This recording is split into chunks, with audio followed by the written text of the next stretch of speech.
Om Namo Bhagavate Vasudevaya. Om Namo Bhagavate Vasudevaya. Om Namo Bhagavate Vasudevaya. Om Namo Bhagavate Vasudevaya. I asked the trick questions just to see if you're paying attention. So we have a choice about the verse today. We can either give the 28th verse of the 17th chapter or the last verse of the 17th chapter. Okay. Yes.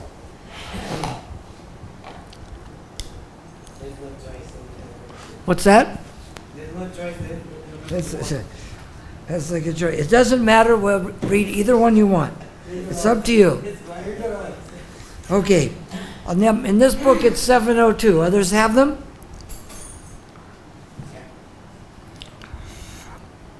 Ashradaya Hutam Tatam Tapas Taptam Kritam Cha Yat Asad Iti Uchate Partha Na Cha Tat Precha No Iha Ashradaya Hutam Datam Tapas Taptam Kritam Chayat Asad Iti Uchate Partha Na Chatat Precha No Iha Ashradaya without faith. Hutam offered in sacrifice. Datam given. Tapa penance. Taptam executed. Kritam performed. Cha also. Yat that which. Asat false. Iti thus. Uchate is said. Tui. Partha, O son of Pritha. Na, never. Cha, also. Tat, that. Precha, after death. Na, you or nor. Na you, I guess it's na you, and that's nor. Iha, in this life. Translation. Anything done as a sacrifice, charity, or penance without faith in the Supreme, O son of Pritha, is impermanent. It is called asat and is useless both in this life and in the next. Repeat it together. Anything done as a sacrifice, charity or penance, without faith in the Supreme, O son of Pritha, is impermanent.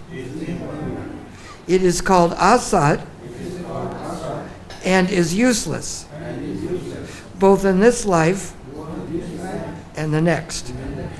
Purport by His Divine Grace A.C. Bhaktivedanta Swami, Srila Prabhupada.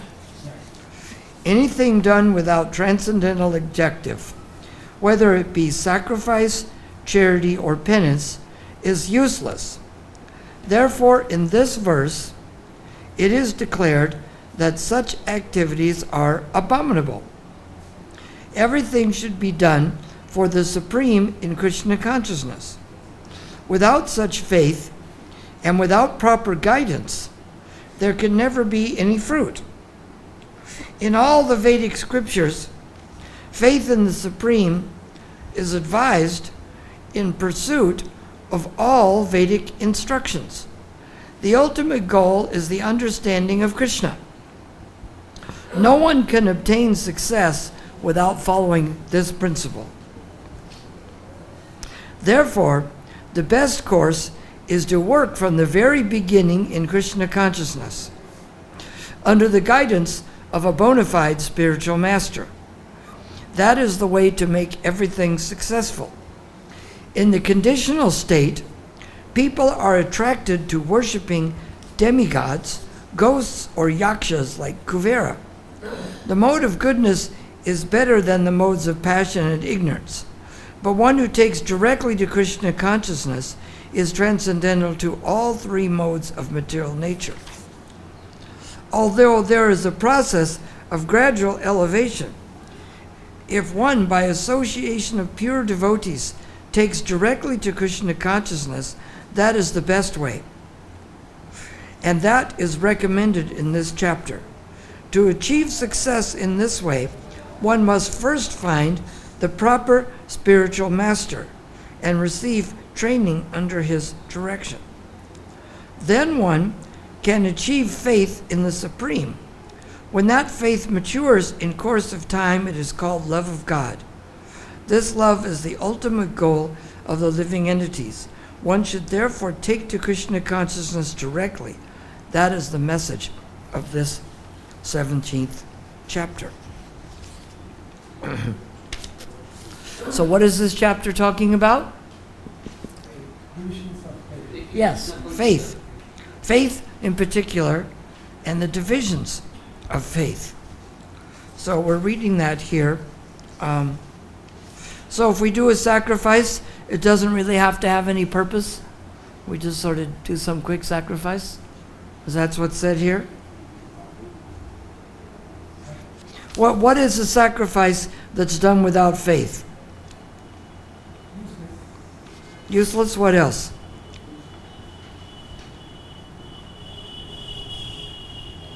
Three things it said.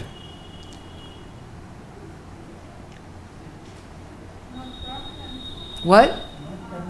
Impermanent, yes. What else? Anasat. Three things it said. Asat, useless, and impermanent. Which one of those is good? Any of those are good? No. So it's giving us an idea. We read in the earlier verses that the sacrifices should begin with Om, which is to achieve the Supreme Lord. Tat is to be free from material entanglement, and Sat is to achieve devotional service.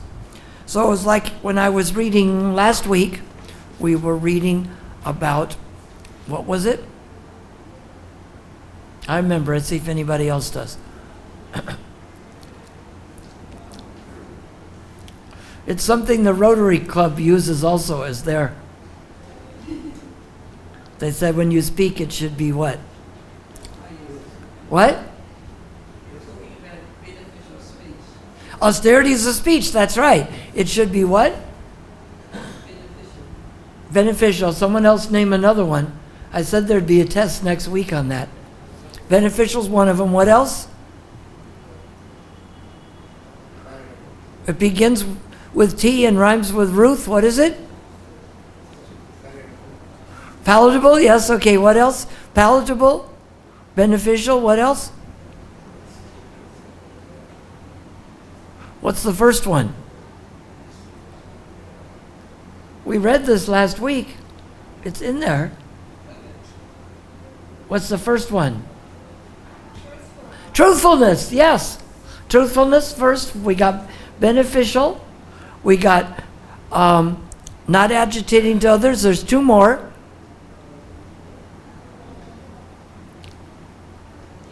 Pleasing. And what's the last one? Based on concoction? Regularly reciting the Vedic literature. Yes, the Vedic literature is not based on concoction. Do some people base their ideas on concoction? But if you give a concocted idea, it won't work, right? Like if you have a concocted idea about how to take apart an engine and put it back together, what will happen? You'll have a car that doesn't work. Yes? So like we were talking last week in the end of the Gita, Krishna says, deliberate fully and do as you wish. So the idea is that Krishna wants us to, in things, understand what is the point. If I'm doing something, what should the point be? The point should be to please the Supreme, to get free from material nature, and to engage in devotional service. So we should be thinking when we do something, is this the purpose of our sacrifice? This is different than karma kanda, where we do a sacrifice to get some material benefit. It doesn't make a lot of sense to go to a spiritual God and ask for material benefits when he can give us devotional service and freedom from material entanglement. So let's see what other things you might remember from here. So in this verse, the things that are temporary, what are they declared as? Abominable. So why should everything be done? Everything should be done for what? Satisfaction. Satisfaction of what? Yourself? The Supreme. Okay, that's it. Without such faith, and what else do we need? Faith and what? Spiritual master. That's mentioned later on. That comes from it, but what is it mentioned first? Proper guidance. You have the spiritual, these go together. You need proper guidance. Where do you get proper guidance? Obviously from someone who knows, right? The proper guidance. You find that from someone. Without that, there can never be any fruit. And who can obtain success without following this principle? No one. And what is the ultimate goal? Understanding Krishna. That's it. You were listening to the purport when you're reading. Therefore, what is the best course? Yes? From the beginning, that's right. And from there, what do we do? Then it expands on what was said earlier. You brought to the spiritual master. First, it mentioned proper guidance. Then he says, under the guidance of the bona fide spiritual master. You know, we get this to get the guidance. Let's say I'm going to play cricket. Do I just go out and figure out what to do? Throw the ball through the hoop? Will that do well in cricket? Because there's no hoop in cricket, is there? So I don't know how to play. Can I just concoct? No. Will they put me on the team? No. They'd probably deport me or something. So you have to understand what is bona fide, what is the actual way of doing it. And there are two things. The bona fide spiritual master, it means in good faith. Two things we have to understand. They have to have their own proper guidance, and they have to have realization. In the 4th chapter of Bhagavad-Gita, Krishna mentions in the 34th verse, Tat vidi panipratena pariprashnena sevaya upadekshanti te gyanam gyananivas tat vadarshanaha. Now, how is a tat vadarshan different from someone who just read a book about it? Because he's realized the truth. He's seen it.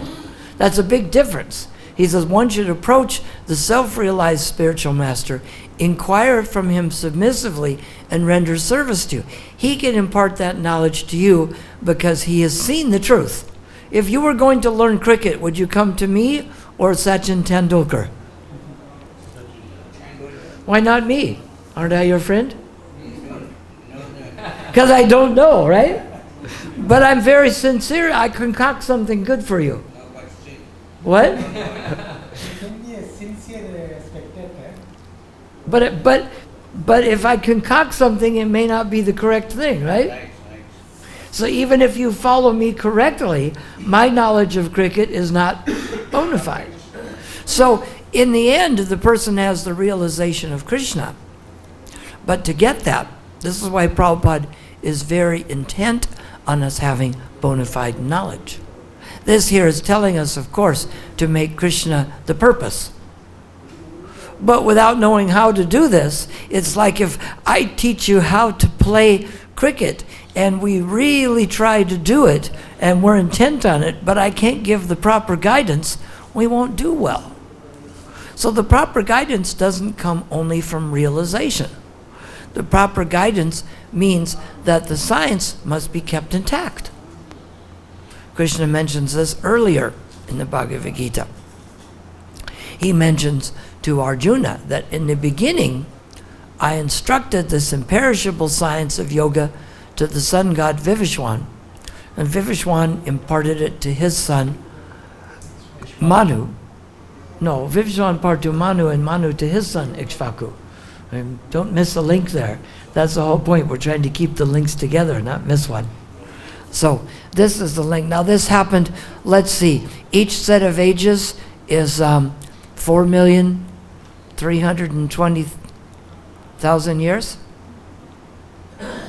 right? And it's been 28, so 28 times 4,320,000,000. What does that do? That's 120 plus 8%, about 128 million years ago. Anybody here remember that far back? You're sure? Even if you think hard? Okay. This becomes a question to Arjuna later. So then Krishna explains, Evam parampara praptam imam rajarishi vidu. That this knowledge was imparted in disciplic succession, and the saintly kings understood it in that way. It's passed from guru to disciple, and then the disciple concocts it and passes it on. Does that happen? Sometimes it does. But that's what happens next, Krishna says. He says, but over the course of time, the succession was broken, and therefore the science as it is appears to be lost. So if the succession of teachers is broken, this is why we approach the self-realized spiritual master. We learn this in disciplic succession. Someone's playing music. Can we turn the phones off, please? Dinabandhu calls them crying babies. So, if the succession is broken, if people don't take things seriously, or they concoct something, then the information isn't going to come correct. If I concoct something about cricket and you teach it to other people, it will become lost because I don't know. So this is why we stay in touch with the spiritual master. This is why we also keep the language Sanskrit alive. Krishna says, Patram pushpam phalam toyam yome bhakta prayachati. Now patram means meat, right? Does it? No. What does it mean? What? A leaf. Now let's say I translated Bhagavad-Gita and gave it to people who didn't know Sanskrit, but I translated it as meat. What would people think? No.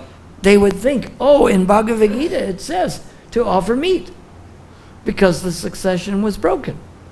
Now where did this happen? Does anyone know where this happened? In the Bible, because it was in Greek. Like I asked the Greek woman, it says Jesus gave the people bromide. They translate that as meat, but bromide means food. So if I translate it and just gave you a translation, it would be easy to change it. Because when I say that this means that, you go, no, in the original it says something different. But if I took out the original and translated it the way I wanted, I might be able to fool people, wouldn't I? So they did that, right? You know that one particularly? That's why the Greek people understand it better. The Greek girl told me, no, bromide doesn't mean meat, it means food. But that's what they translate it as. And then they think that that's what Jesus spoke. Rick Perry was the governor of Texas. You know what he said? If English was good enough for Jesus, it should be good enough for the Mexicans. But this is like saying, if English was good enough for Krishna, it should be good enough for the Indians here, right? Because Krishna spoke this in English, it's here in English, right? No, it was spoken in Sanskrit, just like Bible was in Hebrew and in Greek. But they translate it, people think it was always spoken in English. So this is why it is very important to keep this knowledge intact. So we need proper guidance. And where do we get proper guidance? You answered it first. From the Guru, Shastra, and Sadhu. That's why now you have some people that say that you have faith, you should develop faith in Prabhupada. Other people say you need a new guru. Which people are correct? It's both correct, but it's in a certain order. Today, for the disciple training course, first they develop faith in Prabhupada's teachings. Then you find someone who, in the teachings you learn about sadhus, then you find someone who is in line with the Shastra and the sadhus, and then you see, otherwise if they concoct something, if you hadn't read this, I could teach you the 19th chapter of Bhagavad-Gita, and you go, wow, he's taught me things out of the 19th chapter no one else ever taught me. Of course they didn't teach it. Why? It doesn't exist. But if you didn't read the book, I could quote it from you, and you would go, wow, he knows this better than anybody's ever quoted it. So you need to study these ones. So having the spiritual master and having Prabhupada, it's like for a car you need an axle and you need a tire. But Prabhupada is like the axle and the new spiritual master is like the tire. Why would we say this? Which do you get first? If you have a car, do you need an axle first or a tire first?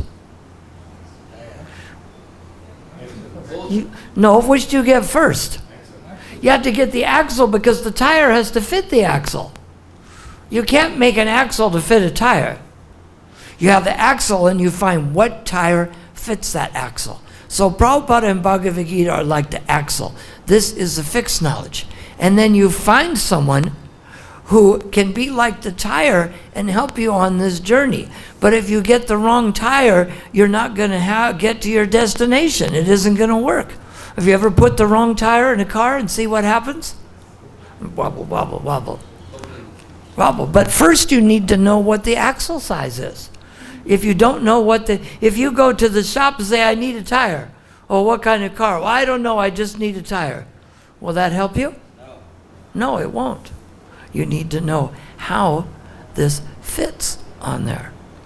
So this is very important that we take the bona fide knowledge, that we don't concoct something. In India, many people are very strong on scripture and understand it. But many people make concoction too. I've heard some things they call old wives' tales. So many people have certain ideas that, there's no Shastric reference to this, but they come up with it because someone told it to them. So one person told Tukaram in Laguna Beach that Krishna says in Bhagavad-Gita, life is just a game and you just have to play it. So Tukaram says, really, where is that verse? The person is looking. Why couldn't he find it? Why? It's not there, but Tukaram didn't want to tell him. He's looking this chapter, that chapter. So if you're going to quote something from Bhagavad-Gita, first what you should find out. What should you find out? If it's in there, yes. You can't just say, Krishna says in Bhagavad-Gita, but no reference. You have to give a point of reference for it. Like we said, in the 9th chapter, 29th verse, Krishna says, Patram Pushpam Phalam Toyam. In the 34th verse of the 4th chapter, he says, Tat Vidipani Prashnena. He says this verse. We know where this is quoted from. And all these verses are important because so many of these scriptures are very elaborate. But Bhagavad-Gita is only about 701 verses, including verses not spoken by Krishna, are spoken by,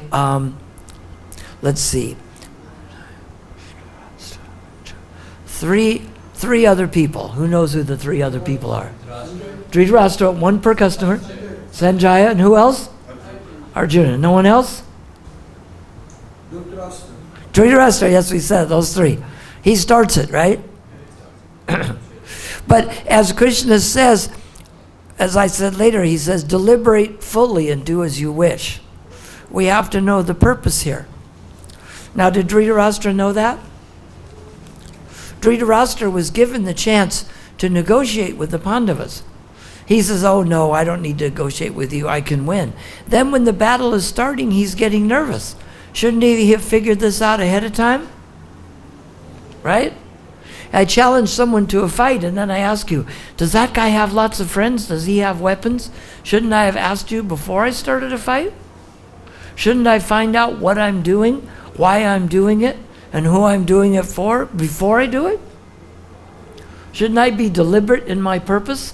We go to Mangal Artik not because we were just wandering down the street and ended up in some building. We made sure to wake up at a time, show up at the exact location at the exact time so we could worship Krishna. It's something that's very deliberate. We didn't just happen to end up there, did we?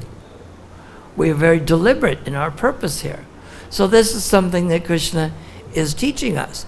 We may not always be perfect at it, but we should set this as a goal to make this a sacrifice, because a sacrifice in knowledge is a much better sacrifice than to just do a sacrifice without purpose. So this is why we need the proper guidance. We can't think, well, I was born as a devotee, or I was born in India. I know someone who went to India once, so I must know everything, right? Who knows everything in the books? Someone knows, oh yes, I know about Bhagavad-Gita. I said, you memorized the whole thing? All the verses? Is there always something more to learn? Yes. Or once we think there's nothing more to learn, maybe there isn't for you, but that doesn't mean it isn't available. So we should always take this under the guidance of the spiritual master. And because we're thinking here, some people think, well, can't I be a good person without God? And other people think, well, can't I just worship God and not worry about people? Which one of those is good? Don't they come together? No, they come together because people and God belong together. You can't say I love God and hate people, and I'm going to serve people but forget about God. They come together in a package. But we have to serve people in relationship to God. We help people get spiritual knowledge. We help people learn how to do the sacrifice, like we were talking last week in the austerity of speech.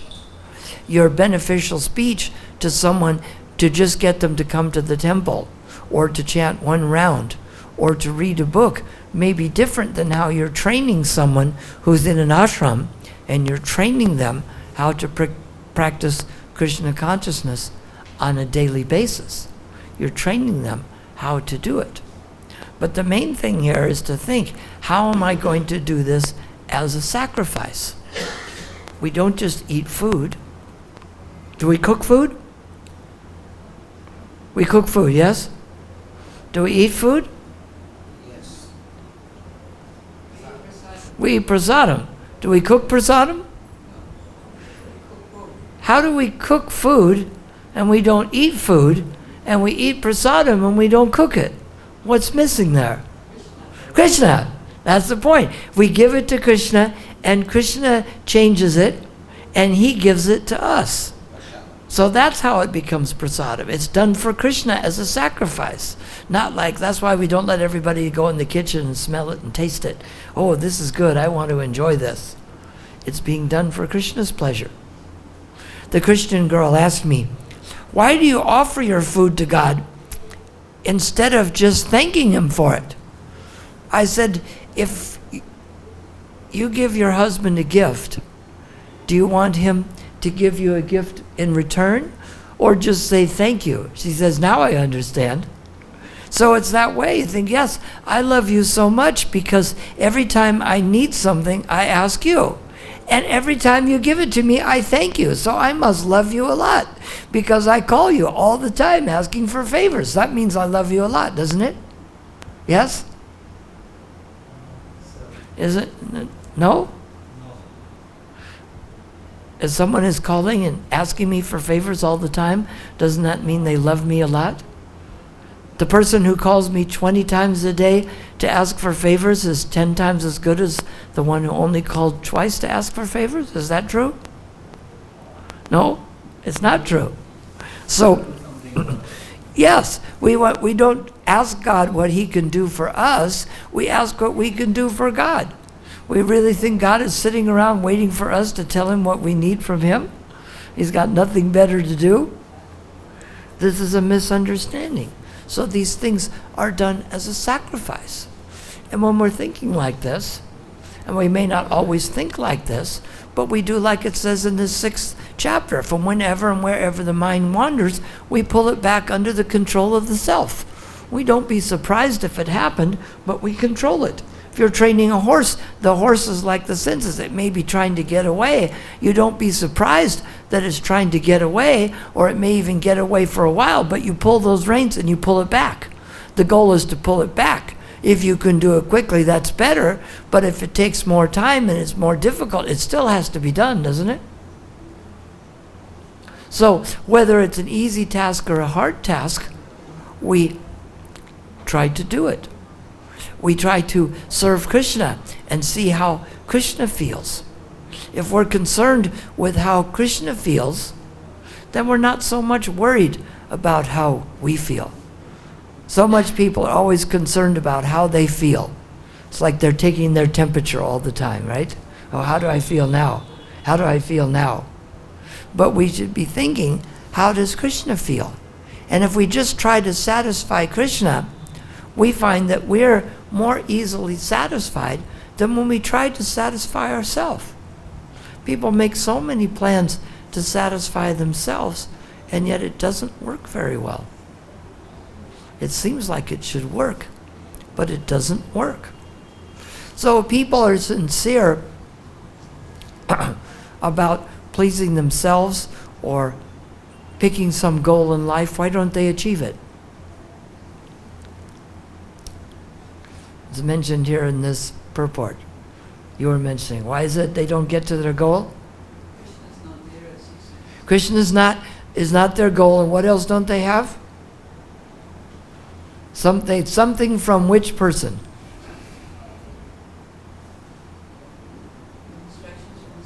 Yes, the proper guidance from the person who knows.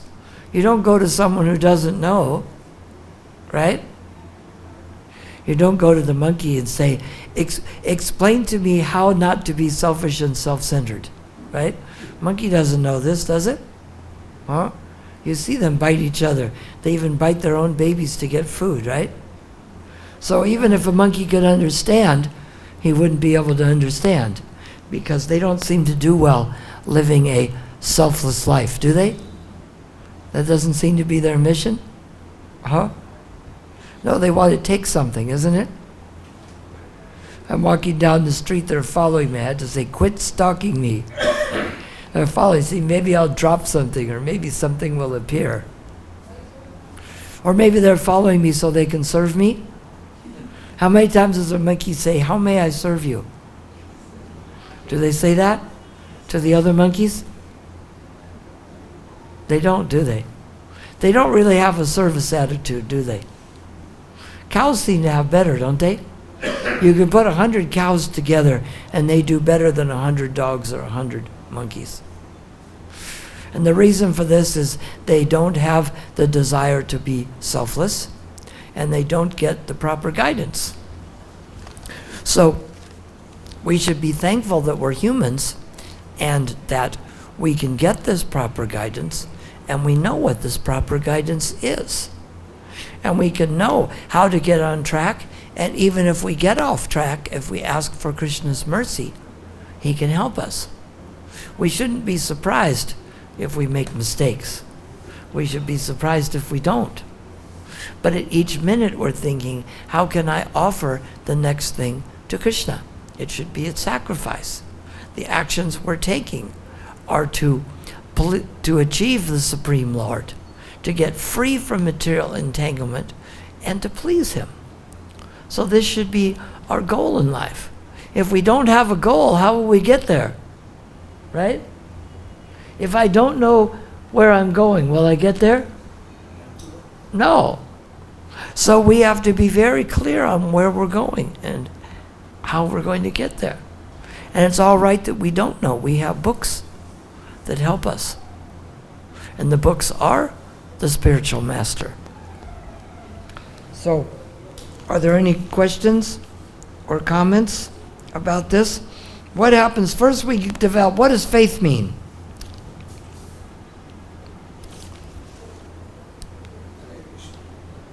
Yes.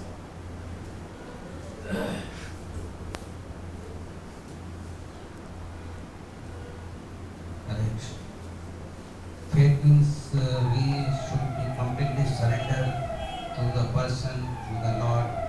That is the faith. Yeah. Prabhupada describes it in Nectar of Devotion as unflinching trust in something sublime.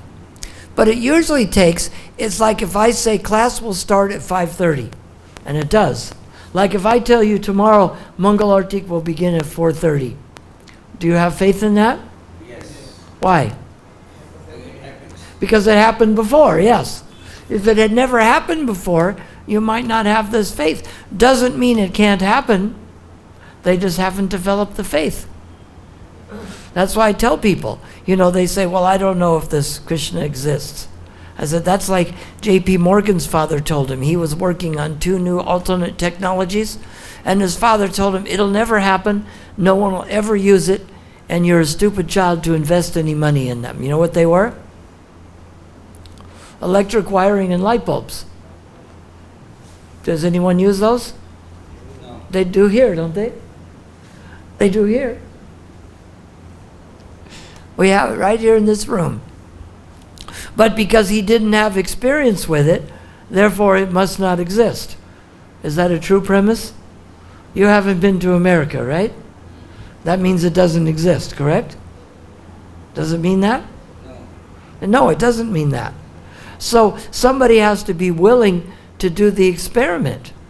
You can't just say that because I haven't experienced it, it doesn't exist. So when we chant Krishna's name, when we study these books, when we perform the sacrifices, we feel a change. We feel something different. We may not see Krishna face to face, but we feel Krishna's presence in different degrees. And of course, if we don't do it, then we won't experience it, right? We have to understand there's different ways of seeing things, and people don't believe them. Do you think I can stand underwater for 10 minutes? No. You want to bet me 100,000 rupees? Yes. Yes. First, you never bet a devotee. You know why? A devotee doesn't gamble. Watch this. Okay?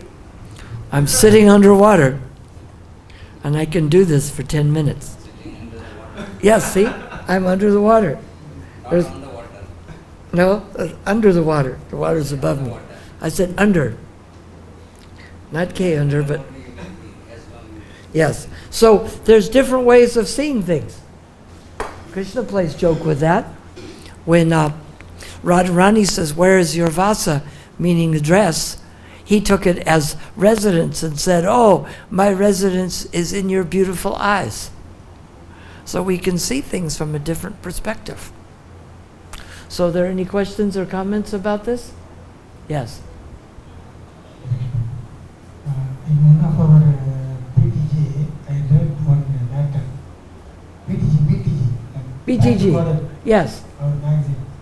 I read one matter. That is, Dhritarashtra was blind in 3 ways. Yes. Physically, he is blind. Yes. Okay. And Pandu's children were interested to Dhritarashtra. Pandu's children, Yes. his brother's children, after Pandu was interested Yes. to Dhritarashtra. But his aim was Duryodhana in the, Yes. that is, in knowledge he is also blind. Yes. Okay. So he didn't plan properly, spiritually or materially. Okay. And So he didn't follow along with this verse, did he? He after- gave the first verse in the first chapter, but he didn't give this isn't Dhritarashtra speaking this. And finally, Yes. even after hearing Bhagavad-Gita Yeah. through Sanjaya, which was spoken by Krishna himself personally, Yes. He didn't have faith in Bhagavad-Gita. That's because he wanted what he wanted, the same as Duryodhan. Duryodhan was going to try to capture Krishna, and Krishna showed his universal form to Duryodhan, and he said, I still want to fight. Their attitude was, I want what I want, when I want it, even if it's not possible. So they were so stuck on what they wanted that they were blind to what was in front of them. That is jnana, like, So we have to be careful not to do the same thing. yes. They set good examples. He didn't have faith in Bhagavad-Gita. Well, because he wanted the kingdom, and that's all he cared about. So because he didn't care about something else, he just wasn't interested in it. He just wanted this for him and his children, and nothing else mattered to him. So we don't need to be like Dhritarashtra. I had an uncle like Dhritarashtra, and I had a stepmother like Saruchi. I don't need to explain more, do I? Does that tell it all? Yes. Yeah, that explains it. So sometimes we get these kind of relatives. But that wasn't the point of this verse. The point of this verse is to do the sacrifice, to do things for a purpose. Not just do a puja and we're not sure why. Well, sometimes they say that in the Indian families or even the Christians. Don't ask so many questions. Whereas it's encouraged here to ask questions. We want to know why we do something, not just, oh, it's a family tradition. We want to know why we do this. And that's the point of doing the sacrifice. Any other question? So this Bible, Give him the microphone, because people are listening in the cyber world. Hare Krishna. Yes. so this Bible you said that the meat thing was in Greek some other word. Right? The word is bromide, that means food, but they translated it as meat. So then no objection was. Well, because if you translate it and people don't see the original, how are you going to object to it? How you going to? How do they object if they haven't seen what the original even is? They just think that that's what it said. Okay, so now you know, so you came to know from some source. Yeah. People who know. So then Yeah, can sometimes say they that. object. That's why some Christian groups are vegetarians. It's not that all Christians eat meat. There are groups like Seventh-day Adventists and others who are very strict vegetarians. There's 156 indications in the Bible about being vegetarian, but somehow they are not have somebody who is a realized soul that's properly giving that to them. But it's in there. They just don't take it serious somehow. They think you have to follow Jesus, but you don't have to follow the teachings, which doesn't make any sense. If you follow the person, don't you follow the teachings? Don't you do what they did? That's why you need someone who practices it. You don't practice it, it's just a theory. You know, all the practices we do are done way back. We see the things we do in the temple. It's written in Nectar of Devotion. Isn't all the things about deity worship, smelling the flowers, smelling the incense, offering the artik. All these things are mentioned there, that Lord Chaitanya gave this to Rupa Goswami, and these practices have been passed down. It isn't that we thought, hey, why don't we offer incense? That sounds like a cute idea. Maybe we could offer food too. These things are all coming from either ancient scripture or recent scripture. So it's very deep, but it's also very practical. So we need to have that guidance. That's why we read the Gita and we read the Nectar of Devotion. Anything else? You have something to add? Yes. Maybe wanted to say Bring the microphone, because people are listening in the cyber world and they want to hear what you have to say. Okay. Just as part of the prophet made me thinking about the face that Srila Prabhupada says in the prophet that when face is matures, then it becomes Love of God, yes. Yeah. So it seems that the face is that base that, like, it's the most important actually part of. Well, it develops, yes. Right, It so- develops by practice. It's like planting a seed, and then it develops by practice. You don't just get faith, you have to do something to get that faith. It's like a process. It's like you don't just get faith in electricity, you go try it out. So by trying the process out, our faith increases. We don't just have faith without a process. That's kind of a Christian idea. Well, we just have faith in God and that's all we need to do, but there's no process. So by the process, the faith increases and eventually becomes love of Godhead. It's like planting a seed, but also you need to water that seed and take care of the rest of it. But that faith will eventually turn into love of Godhead, as we see Krishna reciprocating with us. But reciprocating means we also have to do something. If you don't turn that switch, the light's not going to go on. Doesn't mean that the light doesn't work. It doesn't mean there's no such thing as electricity. It just means you weren't willing to try it. So people miss out on many things because they weren't willing to try it. So many things that people didn't believe could happen have happened, you know? And also when you say there is like comparison that came to my mind, like Yes. I meet a person who came from some place I don't know, I never been to, Uh-huh. and so it doesn't mean that I never been that this place doesn't exist. So in the same way, our acharyas and teachers in our parampara, Mm-hmm. they tell us about Krishna and spiritual world. So it doesn't mean that it doesn't exist. No. Because we never seen Just because we didn't go there doesn't mean it doesn't exist. So, but they seen that, so they're like kind of describing in their books Yes. Krishna Lila and what's going Yes. on in the spiritual world. So that's direct proof that spiritual world exists and Krishna exists. But we have to contact it. It becomes just like if you heard America exists, it becomes more real when you go there. But it doesn't mean it didn't exist until you went there. It was there. It's there. We just haven't contacted it. All right, Hare Krishna. I'll go to Sri Prabhupada.